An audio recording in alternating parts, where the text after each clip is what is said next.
Thank you for choosing our Patio Heat channel. I'm Steve. We provide tips and information to extend the enjoyment of your patio project. Our videos give you a knowledgeable overview prior to investing in your outdoor heating equipment. Whether you are a professional or owner-builder, we provide specific details for optimum heat coverage for your application. Post a comment or question, or for developed visual designs, send your request into designs@patioheat.com. We're here to work with you. For over 30 years, patio heating is the bedrock of our business, expressing what works best. Now let's get heating. All right, so this is going to be just a question in reference to ventilation for an outdoor gas unit installed in this residential covered patio section. You can see there are screens that they're going to have drop down from this front edge here, possibly from the sides as well. Let's just go right into the dimensions that I have. So 25 feet by 15 feet roughly, and we have a height here of about 7 feet 6 inches to this edge here. And then there's a drop down ceiling here that I have at roughly about 11 feet 6 3/4 of an inch off the finished floor. And the ceiling, or the rooftop here, starts over here at 14 foot 4 3/4, and that's pretty much about it for the dimensions. Let's look at, first of all, the placement of a heater. So not sure if they're looking at placing the heaters on the outer edge, but what I wanted to show is if these are S34s, 34,000 BTU, and they are at a 30-degree angle tilt, then you must have a clearance of 17 inches above the heater. So here's the heater, and then 17 inches above, which would be the ceiling to any combustibles. At 30 degrees, you need 8 inches of clearance on the side here. And you can see that the coverage is not pristine here. So this isn't something I would recommend. Also, you can see that the heater is way below the beam over here. I'm not happy about that as well. So this is not a layout that I would recommend, so I just want to go ahead and show that, as well as the recommended layout that I would like. If this was something I can only put 2 heaters in, I'd probably want to have a little bit more, but if it's only going to be utilized, for, say, like the center space here and not the outer edges over here, then this would be probably something I would like.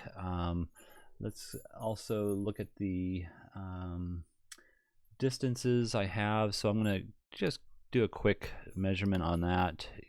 From the center point to the center point, you can see here that we're at 10 feet center to center. I probably would like it at about 11 feet center to center. But when you point the heater straight down, and again, these are S34s or TSHs, or you could have the LP as well, but you want to make sure that your clearance, when pointed straight down to the ground from this outer edge here, based on the slope of the ceiling, is at the 14 inch clearance. So that's where I just plotted them out, 14 inches of clearance on this edge to the ceiling. And you can see that, here's the actual brackets to use as mounts.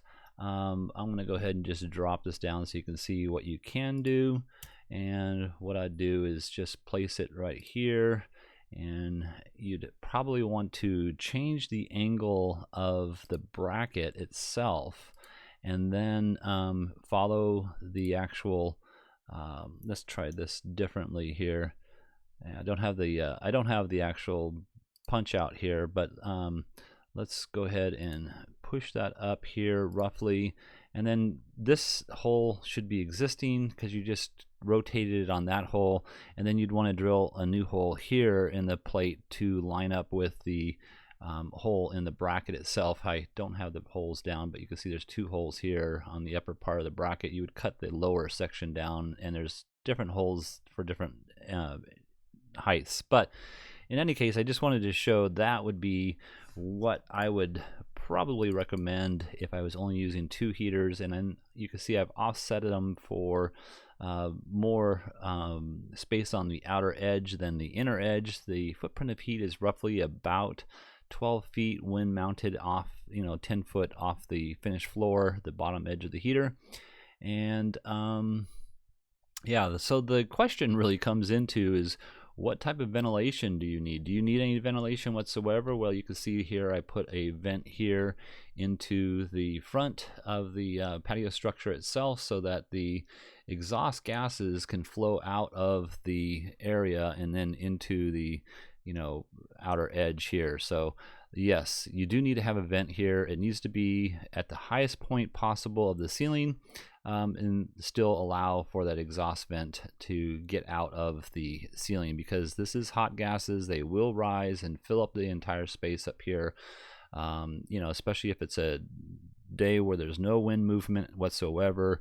When there is wind movement, it will blow some of the exhaust out of the area, but not all of it. But when there's no movement, the exhaust is going to fill up here and superheat and cause either the heaters to fail or any other type of appliance or light fixtures, speakers, something of that nature to fail quite rapidly. So allowing that exhaust vent is what you need, and that's pretty much about it.